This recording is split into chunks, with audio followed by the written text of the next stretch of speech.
Thanks again for making the Locked On Ole Miss podcast your first listen every day. We're free and available wherever you get your podcast, including YouTube. We're part of the Locked On Podcast Network, your team every day. Hello, I'm Stephen Willis. This is an extra edition of the Locked On Ole Miss podcast, and I'm here with Michael Katz, continuing our trend of talking to everybody that is anybody around Ole Miss sports. How you doing, Michael?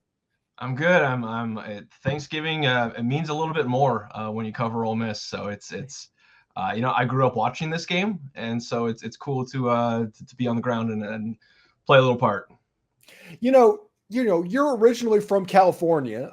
What is it like to go from California to be dropped in this like Oxford, Starkville, Egg Bowl type situation? So I think growing up for me, and I grew up a USC fan. I went to USC. So for me, it was UCLA and Notre Dame. And Notre Dame always feels a little bit more, a little meaner, I think, because usually the stakes were higher. And generally speaking, when I was growing up, SC was a lot better than UCLA, and Notre Dame's always that big name. And then I got here, and I guess I thought I knew what a nasty rivalry was. It's different than anything I probably would have imagined, just in terms of the passion on both sides, just the history of it. It's always funny to I know Ross Dellinger had a thread a couple days ago about just the insane things that have happened either during the Egg Bowl week or between the schools historically. And I know that Lane Kiffin and Mike Leach, rest in peace, really tried to tame it down a little bit and make it a little bit more, a little less angry. But I know that there's so much passion here between the fan bases and the players too. And I don't think I knew quite what I was getting into. I think in California, everybody's just a little bit laid back. So even when it means a lot, it doesn't really mean that much. It means a lot here.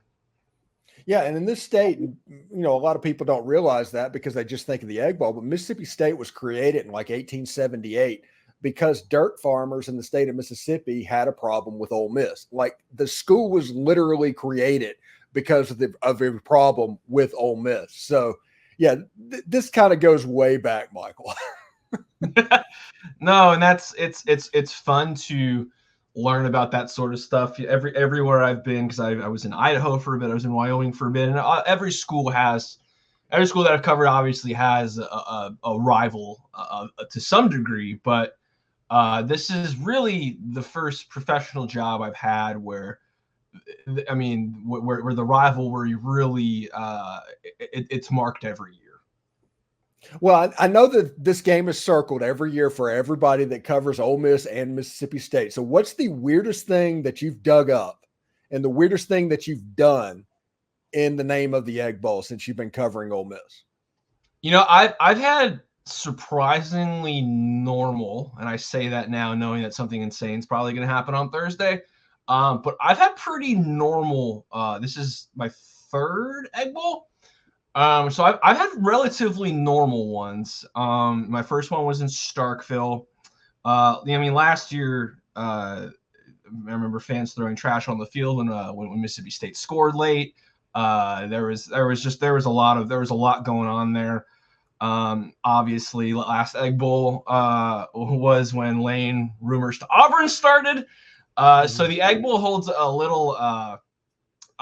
When it gets to Thanksgiving, I always clench up and I'm like, oh, please, let's not do this again. Because, you're always a little bit worried. But I guess for the game itself, I've had relatively normal ones. I do distinctly, though, remember it was my first year covering University of Wyoming, and I was in Denver with a friend for Thanksgiving. And we were watching the Egg Bowl. And that was in 2019. And I remember I walked to go get food, and I just remember my friend yelling, "He just peed like a dog on the field." And I was like, "What are you talking about?" And I ran back over, and I was like, "Man, now here we are. Now I get to see it up close." It's all full circle. Everything happens for a reason, right? So I interviewed, for tomorrow's show, Jake Wimberly talking about, he gave his prediction of 38-17. The Mississippi State fans do not have a lot of hope, yet there's a lot of tickets unusually being sold for this game, and I'm beginning to wonder if there's going to be more red and blue down in Starkville than there normally is. I mean, what are the keys to this game? How do you expect it to go? I think the score I had was like 34-20, and I think the 20 was maybe a little bit generous with what State's offense has been doing. Obviously, that's Ole Miss with the 34. I just think that if Ole Miss does what it does, I don't think this should really even be that close. There's just such a disparity right now between the teams, not just talent-wise, but cohesion-wise. Obviously, they're going through a lot right now, just in terms of they don't know who their next head coach is going to be. They've had guys out with injuries. I will say that the one thing that does make you think that maybe they can make something happen is that Will Rogers will be back, and Will Rogers, he's had really big numbers against Ole Miss in his career. I know he's only 1-2 in the Egg Bowl, but anytime you get a senior quarterback who's been through this before at home, you got to imagine that he's going to be going as hard as he can in a game like this. But I just think when you look at almost everywhere on the field, it's just such a mismatch. The only thing that I think that is going to help State here is the play of their linebackers. Their linebackers do a really nice job of getting after the passer.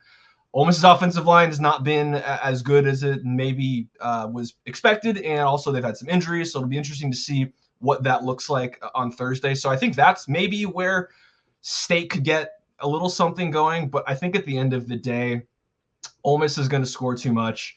That defense for State just kind of looks a little bit tired. I think the whole team is probably waiting for the season to end, and I just don't think that if what we've seen from them offensively this year is what we see on Thursday, I don't think they're going to score anywhere near enough points. Yeah, this is one of those games to me that I talked about. It's like, look for Mississippi State. Every time there's a kick, just expect it to either be an onside kick, a fake kick, something like that, because this is one of those things where Mississippi State's going to have energy for the first 5 minutes of the game. They are always jacked up for this game. It's going to be on Greg Knox to make the next 5 minutes and the next 5 minutes and try and get it into a ball game to where they actually believe that is where the trial is going to come for the interim coach, because I do think there's a little bit of that episode of South Park where the kids are trying to quit playing Little League, intentionally trying to lose the game. I think that will come quicker than not, just because there's some players that just want to go home, get ready for the portal. Yeah, and I mean, this feels like one of those ones where if Ole Miss scores on its first drive, like this thing could be over really, really fast. Like if they get up early, it feels like State's going to be so deflated. Now, if State does something interesting early, maybe that hope stays around a little bit longer. But, Ole Miss generally has been pretty good on first drives. I think they understand what that could do in this game, particularly. If they get ahead early, especially, if it's a 14-0, I don't know if State's going to score 14 points. So, it just feels like the quicker Ole Miss puts its foot on the gas, the less State is going to stay around and probably wants to stay around. And there's some rumors that happen, and none of these have been confirmed. So if anybody knows anything different, I apologize for it. But there's rumors that last week that most of the week was spent on Mississippi State. And I've heard numbers as little as half of a practice donated to Louisiana Monroe. It's just rumors. It feels like Lane Kiffin and Ole Miss is a little bit more locked in for Mississippi State than they have been, which is one of those situations to where this is a rivalry that you have to lose before you can appreciate it. No, for sure. And I think that, and Lane even said last week that and you don't hear coaches usually say it, that they started prep sometime last week. And I mean, if we're being honest, if you watch how the start of the ULM game went, it kind of makes sense that maybe all their focus wasn't on that game. And it's hard to blame them. I mean, that was a game that eventually Ole Miss was going to blow open, and they did, and they got it together in that third quarter particularly. But, I was thinking about it last night. I was like, Lane did say that, and it kind of checks out that they looked a little like they were sleepwalking for the first half of that game, 7-3 at half against a very subpar Sun Belt team. It should have never been like that. But like you said, I do think that given what happened last year with not just the Egg Bowl, but the week before when they got blown out in that night game at Arkansas, and then that turnaround, I think knowing that they had the opportunity to have a day game the week before, but also have it be an opponent you should probably dominate, take advantage of it and make it so, give yourself every advantage you can. I'm not sure what it was on State side. I mean, State was in a fight with Southern Miss for a bit. I mean, that was pretty close for a bit. Obviously, they ended up winning by double digits, but I think Ole Miss probably had a little bit more of an opportunity to study ahead than State probably did. And I think that the way last year's game went, I don't think they want to leave Starkville feeling that way. Yeah, and whoever scheduled that game with Southern Miss 5 days before Ole Miss probably needs to be fired with cause, because that would be the equivalent of Ole Miss playing Memphis or something like that right before the state. Yeah, it's like you just don't do it. Now, let's say that Ole Miss wins the game on Thursday like we kind of expect them to do it, and Mizzou still has to go into Fayetteville and get a win, and after that Florida game, you just can't guarantee that that's going to happen. How big of a game is this for Ole Miss? And, whenever you compare resumes against like Mizzou and Penn State, they don't win in every way, but it looks like they're probably going to be the teams that get to go. Yeah, I mean, Ole Miss, if it wants to get to that New Year's 6 game, it needs to win this one really convincingly. And the thing that's being held against Ole Miss when you look at its resume compared to Missouri's is the way that they each lost to Georgia, right? That Ole Miss got blown out in that game.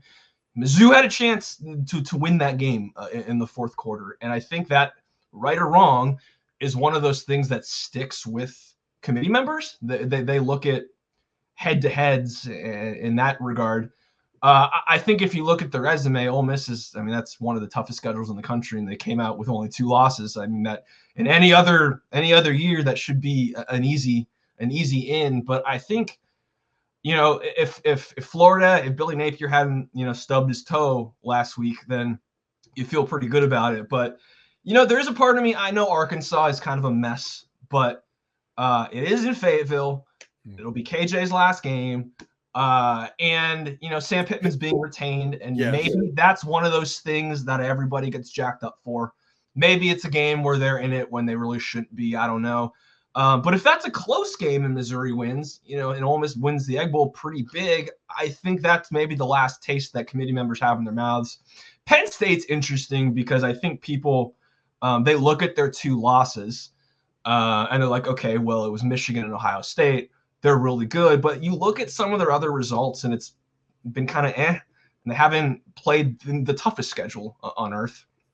But again, I think they're going to get the benefit of the doubt because of who they lost to, which by that logic, Ole Miss should probably get that benefit of the doubt too.